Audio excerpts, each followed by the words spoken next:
ঘুমেরও তো একটা লজ্জা শরমের ব্যাপার আছে, আর কত থাকবে এখানে। 70-এর দশকে, 80-র দশকে বাংলাদেশের কোন একটা গ্রামের কথা, একটা পল্লীর কথা আপনি একটু চিন্তা করেন তো। রাত 8টার দিকে, 9টার দিকে আপনি ওই গ্রামের কাউকে খুঁজে পাবেন? 70-এর দশকে, 80-র দশকে একটা গ্রামের পরিবেশের কথা যদি চিন্তা করেন, রাত 8টায় সবার কি অবস্থা বলেন তো? আপনি তো ঘুম খুঁজে পান না, আপনার তো ইনসomnia। আমাদের এখন ট্যাবলেট খাওয়া লাগে না ঘুমের জন্য?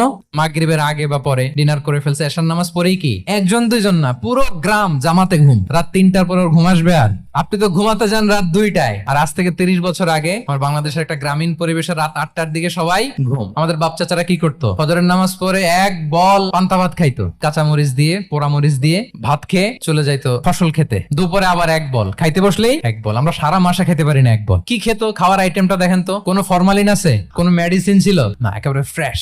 আমরা অনেকে মনে করি যে আমাদের এই যে সায়েন্স এন্ড টেকনোলজিক্যাল অ্যাডভান্সমেন্টের যুগে আমরা বোধহয় খুব সুখে আছি, আমাদের দাদা পরদাদারা বোধহয় এত সুখ করে যায় নাই। ওনারা যে সুখ করে গেছে তা আমরা চোখেও দেখিনি। আল্লাহ রাসূল সাল্লাল্লাহু আলাইহি ওয়া আলিহি ওয়াসাল্লাম আমাদেরকে সকালে জেগে থাকার ব্যাপারে ইন্সপায়ার করেছেন। তিনি দোয়া করেছেন, আল্লাহুম্মা বারিক লি উম্মতি ফি বুকুরিহা।